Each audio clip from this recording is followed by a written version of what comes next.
बच्चों, आज के लेक्चर में हम क्या पढ़ने वाले हैं। लास्ट लेक्चर में हमने चैप्टर नंबर 10 है उसको स्टार्ट किया था और फिर मैंने आपको कुछ वर्क दिया था जो रिफ्लेक्शन और रिफ्रैक्शन बाय वेव फ्रंट आपको समझना था। वो बिल्कुल सिंपल होमवर्क था, आप समझ चुके हो बच्चों, बिल्कुल समझ चुके।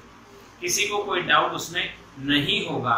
पहले भी मैंने जब हम लोग फेस टू फेस पढ़ रहे थे तब वो टॉपिक मैंने खत्म किया था।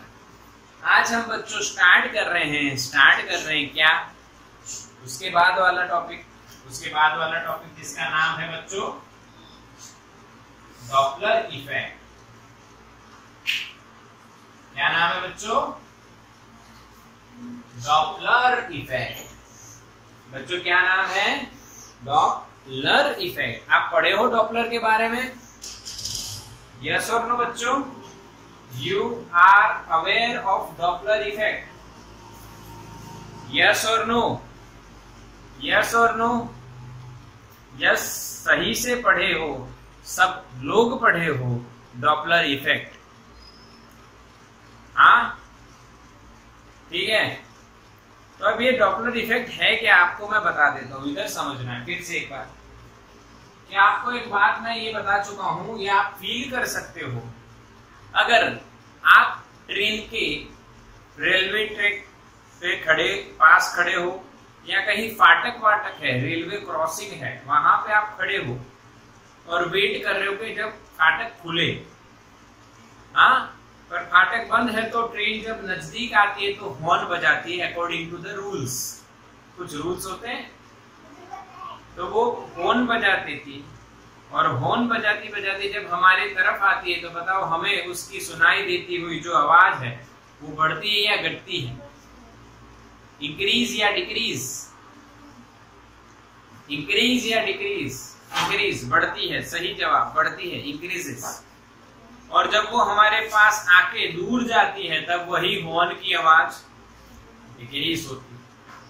तो ये हमने देखा हुआ है बच्चों, ये हमने देखा हुआ है, ये ऐसा हमने पढ़ा हुआ है। तो ये लॉजिकल बात है। इसका मतलब क्या होता है कि जब रिलेटिव मोशन होता है,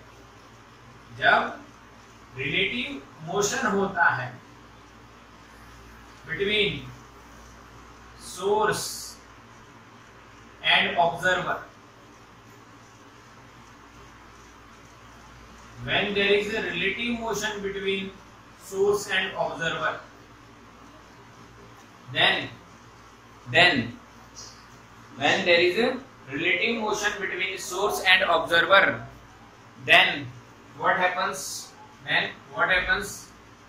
Frequency reaching to the observer is different than source, frequency of source। यानी सोर्स जो फ्रीक्वेंसी जनरेट कर रहा है मेरे बच्चों, वही फ्रीक्वेंसी ऑब्जर्वर तक नहीं पहुंचती है, वो थोड़ी सी चेंज हो जाती है due to this relative motion. बोलो हाँ के ना बच्चों? समझ में आया? ओके। तो यही बात लाइट के साथ भी होती है, सुबह और शाम। जब आप सन को देखते हो तो रेडिश कलर का दिखता है, रेड कलर थोड़ा दिखता है। उसका रीजन होता है, वो अलग है, वो रिफ्रैक्शन उसका रीजन है। बट जब कोई ऑब्जेक्ट मूव होता है, मोशन में होता है, मान लो ये हमारी अर्थ है बच्चों और एक यूनिवर्स के अंदर दूसरा कोई कॉमेट वगैरह है। अब ये कॉमेट इधर जा रहा है, मान लो v स्पीड से,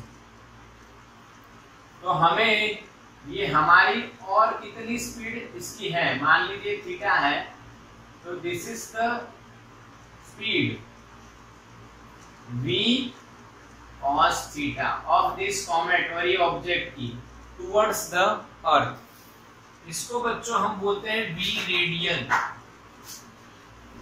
क्या बोलते हैं? v radial. अर्थ की जो डायरेक्शन है उसकी और आती हुई।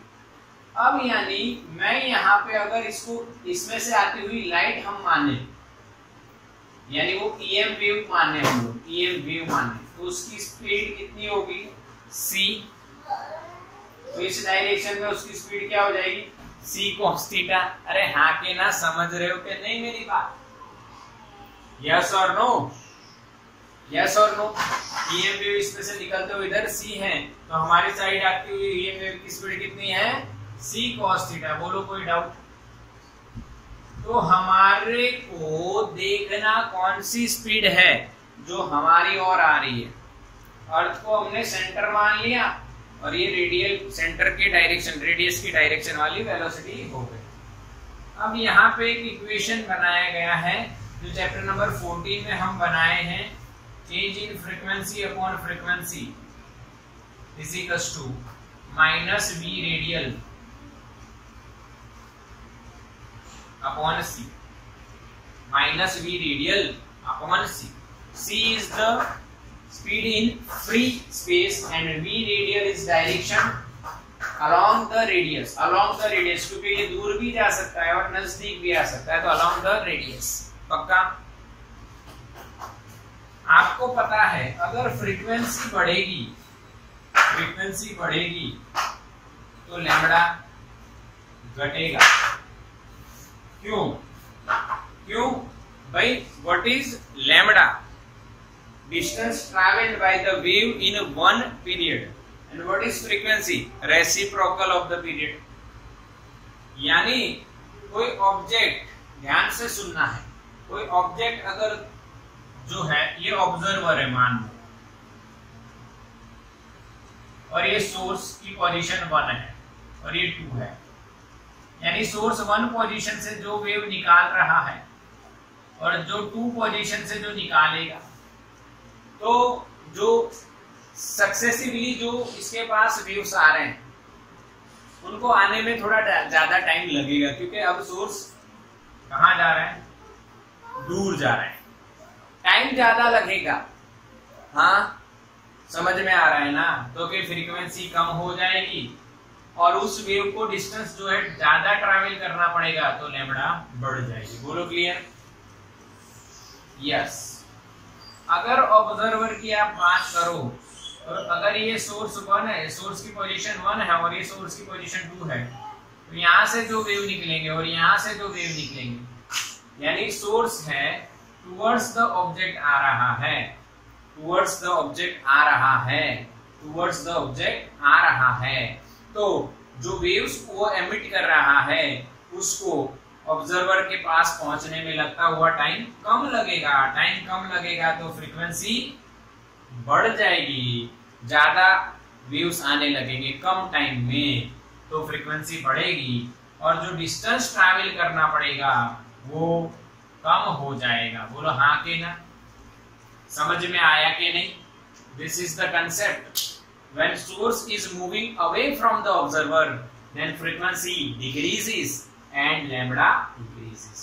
When source is moving towards the observer, frequency increases and lambda decreases. अच्छा, तो यहाँ पे आप इस इक्वेशन को लैम्बडा के टर्म में लिखना चाहो तो बच्चों सामने क्या लिखा जाएगा? यही का यही v रेडियल अपॉन c, पर माइनस की जगह क्या हो जाएगा? प्लस, क्योंकि ये भी नेगेटिव आएगा यहाँ पे ये नेगेटिव नेगेटिव नेगेटिव पॉजिटिव। बोलो समझ में आया बच्चों? हाँ के ना? यस और नो? बोलो क्लियर? बिल्कुल। इस बात को आपको बिल्कुल याद रखना है बच्चों, बिल्कुल याद रखना है। स्क्रीनशॉट ले लो बच्चों, स्क्रीनशॉट ले लो।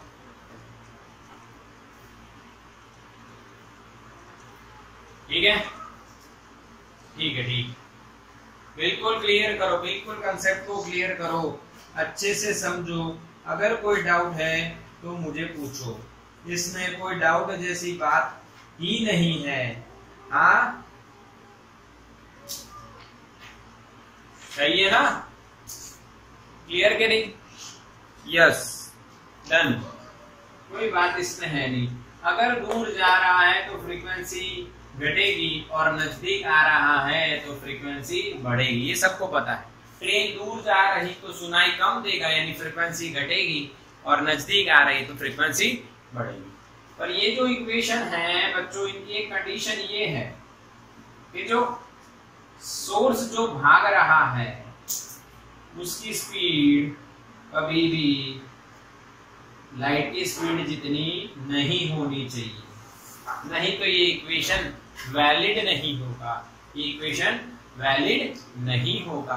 क्योंकि जो ईएम वेव आ रहे हैं उनकी स्पीड भी लाइट की स्पीड जितनी है, तो कैलकुलेशन में ये डिफिकल्ट हो जाएगा। हाँ के ना, यानी speed of source is very less than speed of light. हाँ के ना, एक ऑब्जेक्ट है, एक ऑब्जेक्ट फील करवाता हूं, एक ऑब्जेक्ट हमारी तरफ आ रहा है, वो हमारी तरफ आ रहा है यहाँ पे स्पेस में, तो स्पेस साइंटिस्ट को कैसे पता चलेगा? अगर उसकी स्पीड c है मान लो, तो यानी जितनी स्पीड से लाइट हमारे तक पहुंचेगी उतनी स्पीड में तो वो आ भी गया होगा। हाँ के ना, यस और नो? बोलो मेरी बात, हाँ के ना, समझ रहे हो कि नहीं? यस और नो? इस यूनिवर्स या किसी और यूनिवर्स से कोई ऑब्जेक्ट हमारी तरफ आ रहा है तो हमें कैसे पता चलता है? उसमें से आती हुई ईएम वेव से। अगर उस ऑब्जेक्ट की स्पीड ऑफ लाइट जितनी हो जाएगी तो जब वो हमें दिखाई देगा तब तक तो हमारे पास आ चुका होगा, क्योंकि जो ईएम वेव की स्पीड है c वही उसकी है। इसीलिए ये इक्वेशन किसके लिए करेक्ट है? v is less than c के लिए। बोलो हाँ के ना बच्चों? यस और नो? यस बिल्कुल। अब एक और बात, क्वेश्चन हमारा ये दिमाग ये कहता है, ये इक्वेशन सर आपने बिल्कुल बढ़िया समझा दिया, समझ में आ गया, इसकी फील भी हमने ले ली बढ़िया, बट एक्चुअली में ये कैसे पता चलेगा कि ऑब्जेक्ट अर्थ की ओर आ रहा है या अर्थ से दूर आ रहा है? इसके लिए, इसको पता करने के लिए बच्चों स्पेक्ट्रम होता है, ठीक है? उसमें दो साइड होती है, एक होता है रेड, दूसरा होता है ब्लू। नॉर्मली वो सेंटर में होता है, ऐसा माने, सही है? ओके, यानी कि रेड और ब्लू। हमारे पास कुछ एग्जाम्पल हैं, रेड एंड ब्लू, यस और नो? सिर्फ आपको दिखाने के लिए बच्चे ने बोला कि दिखाओ, तो दिखा दिया। देखो ये है ब्लू और ये है रेड। हा हा हा ठीक है, ठीक है। नॉर्मली कहाँ पे होता है स्पेक्ट्रम? बीच में बच्चों, बीच में होता है। अब देखो, समझो मेरी बात। ये अर्थ है बच्चों और ये ऑब्जेक्ट है, ये इधर टुवर्ड्स आ रहा है, टुवर्ड्स आ रहा है, यानी फ्रीक्वेंसी बढ़ेगी। तो बताओ कौन सा कलर ज्यादा दिखेगा? फ्रीक्वेंसी बढ़ेगी तो एनर्जी बढ़ेगी, तो बताओ कौन सा कलर वी और में से कौन सा कलर आपको ज्यादा दिखेगा? या वायोलेट या रेड में से? ब्लू या रेड में से? वायोलेट, वेरी गुड, ब्लू दिखेगा, ब्लू। तो यानी फ्रीक्वेंसी जब बढ़ेगी, यानी कि लैम्बडा जब घटेगा, तब ये जो है स्पेक्ट्रम में वो कहाँ शिफ्ट हो जाएगा? Towards blue. तो उसको हम बोलेंगे ब्लू शिफ्ट। यानी जब ये स्पेक्ट्रम इस ऑब्जेक्ट के अर्थ की ओर आने से बनेगा और बनाया जाएगा, तब ये किस ओर शिफ्ट हो जाएगा? ब्लू की ओर। तो हमें पता लग जाएगा कि ऑब्जेक्ट हमारी ओर आ रहा है। हाँ, और जब यही ऑब्जेक्ट दूर जाता हो तो फ्रीक्वेंसी घटेगी एनर्जी घटेगी, यानी कौन सी शिफ्ट बोलेंगे उसको, फ्रीक्वेंसी घटेगी, लैम्बडा घटेगी, एनर्जी घटेगी, ये कौन सी शिफ्ट हो जाएगी बच्चों, रेड शिफ्ट। सही है, सही है, सही है, यही सही है। समझ में आया, समझ में आया कि नहीं, बोलो हाँ के ना। इस तरह से जाना जाता है कि कोई एलियन का कोई यान है, कोई भी चीज है, ऑब्जेक्ट है, वो अर्थ की ओर आ रही है या दूर जा रही है। समझ में आया बच्चों, हाँ समझ में आया कि नहीं बताओ, यस बिल्कुल क्लियर। चलो एक सम है ना, मेरे हिसाब से एक सम होना चाहिए इस थ्योरी का, है कि नहीं। देखो अपनी टेक्स्ट बुक में एग्जाम्पल है कोई, यस है कि नहीं है, है ना, आके ना मैसेज करो, यस इसके जैसा ही है।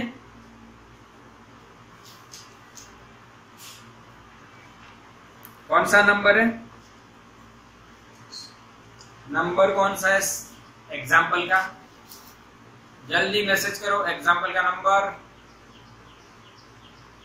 10.1। चलो देखते, चलो देखते हैं 10.1। उसमें क्या दिया है, 589 लैम्बडा, लैम्बडा दिए 589 नैनोमीटर।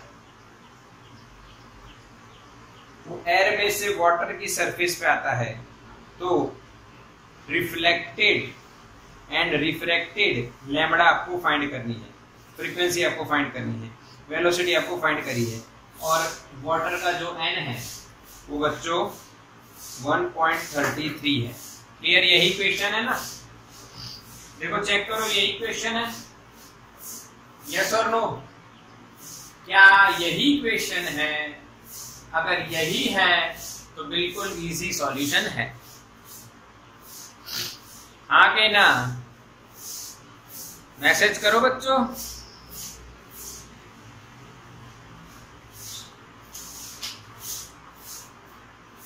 यही इक्वेशन है कि नहीं? क्यों मैसेज नहीं आ रहे बच्चों तुम्हारे? यानी लाइव क्लास चल तो रहा है ना, इंटरनेट इश्यू आ गया क्या? नो, यह नहीं है। अच्छा, तो मैंने गलती की है, एक्सरसाइज का सम लिख दिया मैंने। यह एक्सरसाइज का सम है पहला। ये कौन सा सम है बच्चों? एक्सरसाइज का। चलो हम एग्जाम्पल पहले करते हैं।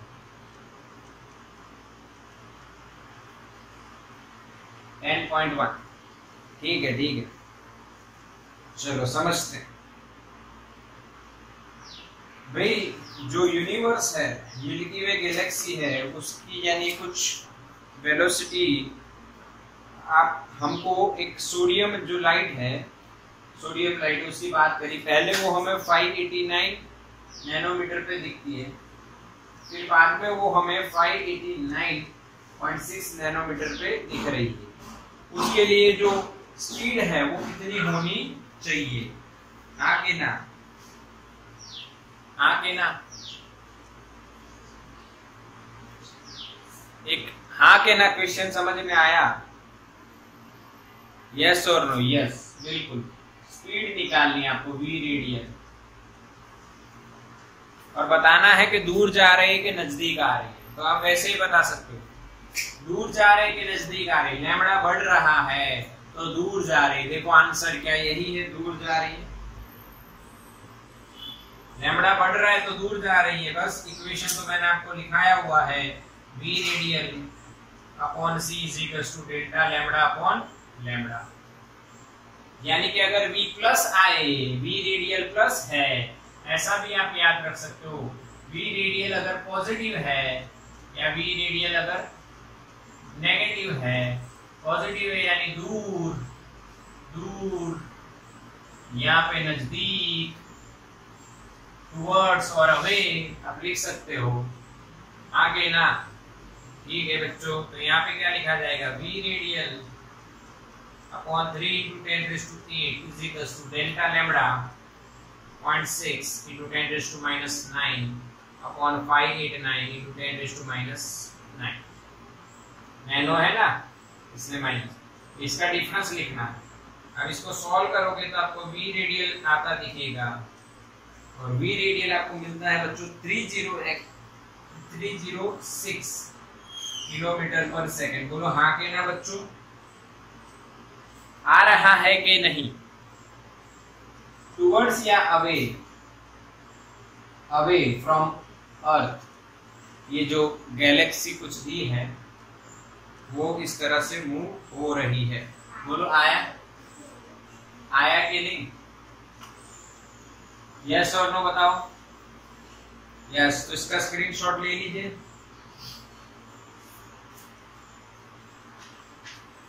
इसका स्क्रीनशॉट ले लीजिए। ओके, चलो उससे पहले हमारे पास एडिशनल एक एक्सरसाइज है। उस एडिशनल एक्सरसाइज का पहला सम भी ऐसा ही है, देखो जिसका नंबर लिख रहा हूं, मेरे पास जो बुक अवेलेबल है 10.11 बच्चों, कि भाई एक स्टार है, उसमें से H अल्फा जो लाइट है वो आ रही है, और वो 15 यानी कितने की आ रही है, 6563 एंगस्ट्रॉम की हाइड्रोजन में से एमिट होती हुई, और उसका जो डेल्टा लैम्बडा है वो हमें दिया गया है, डेल्टा लैम्बडा है 15 एंगस्ट्रॉम शिफ्ट होता है। और कौन सी शिफ्ट हो रही है, रेड शिफ्ट, ये भी बताया गया है।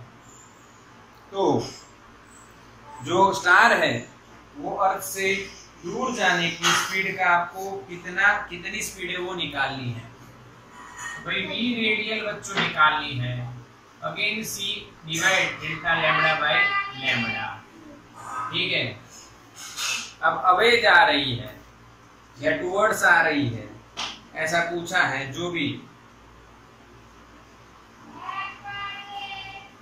ठीक है, दूर जा रही है, दूर जा रही है, तो लैम्बडा बढ़ेगा भाई, आगे ना। ठीक है, तो v रेडियल आप क्या निकालोगे, कुछ भी नहीं, बिल्कुल सिंपल, 3 into 10 raised to 8, यहाँ पे 15 एंगस्ट्रॉम, नहीं लिखो तो चलेगा, और यहाँ पे 6563 एंगस्ट्रॉम। तो यहाँ पे आपको v रेडियल आता दिखेगा। क्या आंसर आ रहा है देखो तो, मीटर पर सेकंड में 6.86 into 10 raised to 5।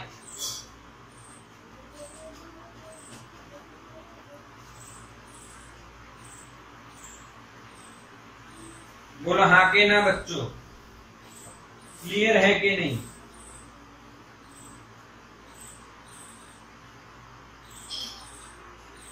यस और नो? यस, बिल्कुल बिल्कुल क्लियर। दूर जाना यानी रेड शिफ्ट, यानी लैम्बडा डिक्रीज हो रहा है, लैम्बडा डिक्रीज हो रहा है, ऐसा है कि ब्लू शिफ्ट में, अच्छा मैंने दोनों में लैम्बडा डिक्रीज लिखा हुआ है। यस, यहाँ पे इंक्रीज आएगा, इंक्रीज आएगा बच्चों, सुधार देना। जब फ्रीक्वेंसी डिक्रीज होगी तो लैम्बडा तो इंक्रीज ही होगा, तो लैम्बडा इंक्रीज हो रहा है, तो डेल्टा लैम्बडा बाय लैम्बडा लगा के आप सॉल्व कर सकते हो, और आपको v रेडियल पॉजिटिव मिलेगी, यानी दूर जा रहा है ये स्टार। बिल्कुल सिंपल। आया कि नहीं? स्क्रीनशॉट लो, चलो आ गया ना बच्चों? बिल्कुल सरल है, एडिशनल एक्सरसाइज का सम है।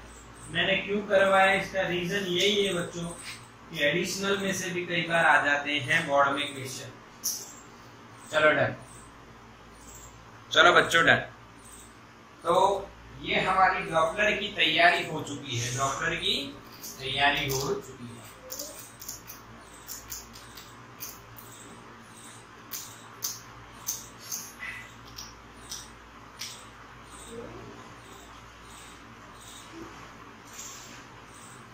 यानी अगर जेई नीट की बात करो आप, तो डॉपलर में आपको क्या तैयारी करनी है ये समझ लीजिए। आपको तैयारी रखनी है v रेडियल अपॉन c बराबर डेल्टा लैम्बडा बाई लैम्बडा। अगर फ्रीक्वेंसी हो तो माइनस करना है, फ्रीक्वेंसी हो तो माइनस करना है, ठीक है, बिल्कुल क्लियर। और डेल्टा लैम्बडा बाई लैम्बडा जो है वो इंक्रीज या डिक्रीज होता है, फ्रीक्वेंसी भी इंक्रीज या डिक्रीज होगी, नजदीक आएगी तो फ्रीक्वेंसी बढ़ेगी, दूर जाएगी तो फ्रीक्वेंसी घटेगी। तो डेल्टा लैम्बडा उस हिसाब से आपको फाइंड करना है, आपको बताना है। नजदीक आ रहा है तो डेल्टा लैम्बडा पॉजिटिव या नेगेटिव बताओ। कोई ऑब्जेक्ट ऑब्जर्वर के नजदीक आ रहा है तो डेल्टा लैम्बडा पॉजिटिव या नेगेटिव, चलो बताओ। कोई ऑब्जेक्ट नजदीक आ रहा है तो डेल्टा लैम्बडा पॉजिटिव या negative? Yes, minus, right answer. कुछ बच्चे प्लस बोल रहे हैं, कुछ माइनस बोल रहे हैं। अपना आंसर चेंज मत कीजिए बच्चों, जो समझ में आया वही रखिए और फिर उसको करेक्ट करवाइए। अगर आप गलत बोल जाते हो तो उसको करेक्ट मत करो तुरंत ही, अगर गलती से टाइप हो गया तो भी चलेगा। पर मैं आपको आए ये बात कर रहा हूं, मैं ऐसा अपोज नहीं कर रहा हूं कि आपने माइनस की जगह प्लस या ऐसा टाइप किया है तो आपकी गलती है, ऐसा नहीं बोल रहा हूं। मैं आपको बता रहा हूं कि आपको आना चाहिए, समझ रहे हो ना। चाहे आपसे गलती हुई, खींचतान नहीं करनी है। टीचर और स्टूडेंट के बीच में कभी खींचतान नहीं होती, अगर होती है तो वहां पढ़ाई नहीं हो सकती, वहां रिजल्ट नहीं आ सकता, ये बात नोट कर। अगर मैं आपकी गलती बताता हूं इसका मतलब है कि आपको इम्प्रूव करने के लिए मैं ट्राई कर रहा हूं। हाँ, कभी कभी मैं जोक वगैरह भी बना लेता, ठीक। चलो बात ये है बच्चों, बात ये है कि मैं ऐसा बता रहा था कि नजदीक आ रहा है तो डेल्टा लैम्बडा क्या आएगा, तो नेगेटिव आएगा, माइनस बन जाएगा, क्योंकि लैम्बडा घटेगा तो final minus initial becomes negative. चलो ठीक, तो यही आपको ध्यान रखना है, एक इक्वेशन और काम करना। चलो अब क्या बात करने वाले हैं, तो नेक्स्ट टॉपिक हमारा जो स्टार्ट होने वाला है वो है बच्चों इंटरफियरेंस। क्या? इंटरफियरेंस। तो इंटरफियरेंस क्या है? बहुत लंबा टॉपिक चलेगा और बहुत कंफ्यूजिंग टॉपिक होता है अगर आप नॉर्मली पढ़ते हो तो फ्रॉम टेक्स्ट। बट मेरे पास आपके लिए कंक्लूजन होता है जो आपको बिल्कुल बढ़िया से पढ़ा देगा, और एक ही चार्ट बनाऊंगा और एनसीईआरटी की सारी थ्योरी आप क्लियर करोगे। बट हम स्टेप बाय स्टेप पढ़ेंगे। सबसे पहले इंटरफियरेंस क्या है वो देखो। Interference, what is called interference? यानी मैं अगर कुछ बोल रहा हूं, अगर मैं कुछ बोल रहा हूं और बीच में कोई और बोले तो उसको क्या बोल देते हैं बच्चों? इंटरफियरेंस। उसको क्या बोलते हैं? इंटरफियरेंस। जैसे कि मान लो मैं पढ़ा रहा हूं और आसपास कोई मेरे बीच में बोल रहा है तो उसको क्या बोलते हैं बच्चों? इंटरफियरेंस। आगे ना,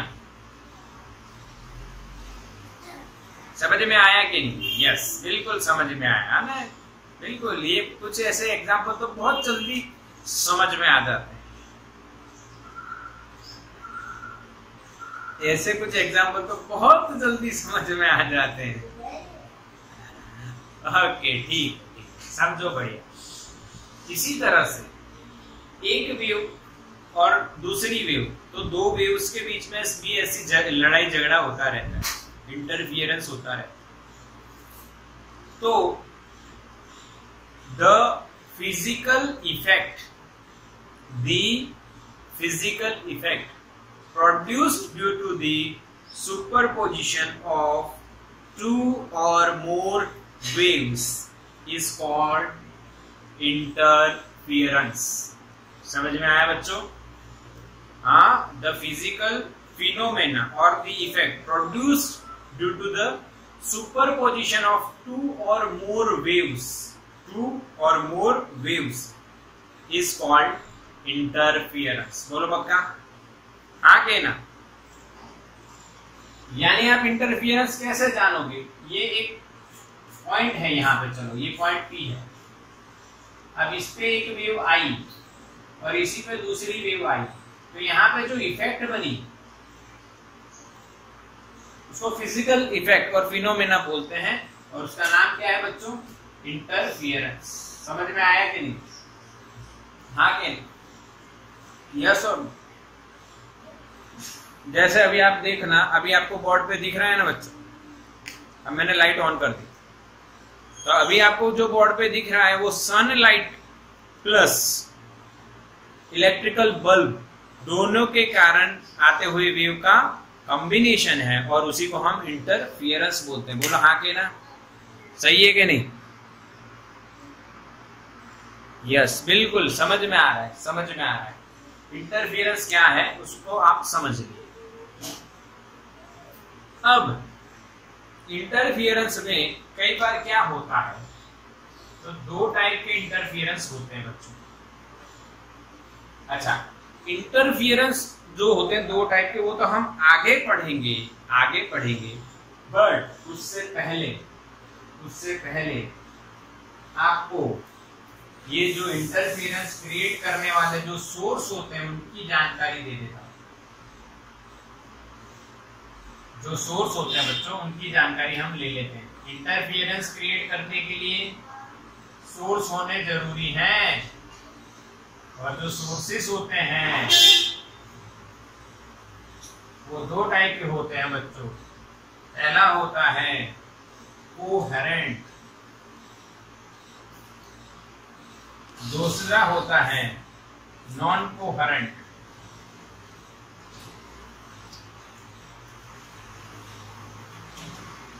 समझ में आया? दो टाइप होते हैं, जो दो टाइप के सोर्स होते हैं बच्चों। पहला होता है कोहेरेंट और दूसरा होता है इनकोहेरेंट। कोहेरेंट का मतलब क्या होता है? ऑसिलेटिंग इन सेम फेस, ऐसा भी बोल सकते हो। दूसरा इनिशियल फेस डिफरेंस,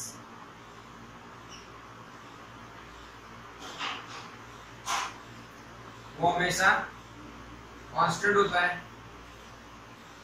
तो ऐसे को हम बोलेंगे कोहेरेंट। यानी आप सिंपली लिख सकते हो omega 1 is equal to omega 2। दो सोर्स है बच्चों, ये सोर्स 1 और ये सोर्स 2। इन दो सोर्स में से आते हुए वेव की जो ओमेगा है, वो ओमेगा अगर सेम है तो कोहेरेंट सोर्स है। यानी उनकी जो इंटेंसिटी है, रिजल्टेंट इंटेंसिटी यहाँ पे जो होगी वो वेरिएबल नहीं होगी, टाइम के साथ वेरिएबल नहीं होगी।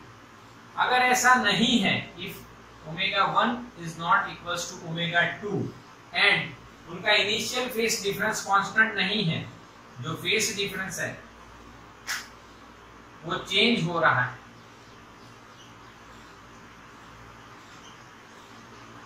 उसको बोलेंगे हम नॉन कोहेरेंट। और यहाँ पे जो पैटर्न बनेगी इंटरफियरेंस पैटर्न, उसको हम बोलेंगे, वो इंटरफियरेंस पैटर्न जो है टाइम के साथ चेंज होती रहेगी।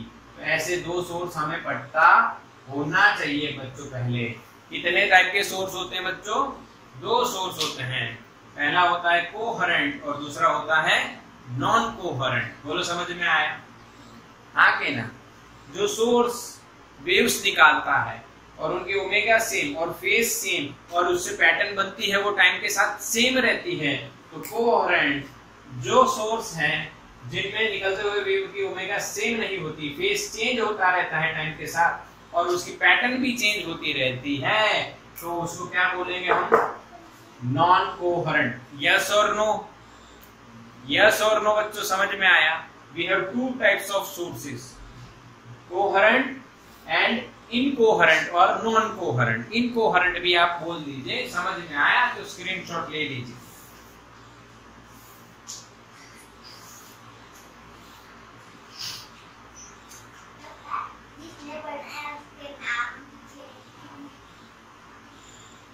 ठीक है, नॉन कोहेरेंट और इनकोहेरेंट भी हम बोल सकते हैं, मैंने आपको अभी बता दिया, ठीक है, समझ लिया आपको। तो यहाँ पे बच्चों आज के लेक्चर में हम लोग सोर्सेस के बारे में इंफॉर्मेशन ले ली, इंटरफेरेंस क्या होता है ये इंफॉर्मेशन ले ली।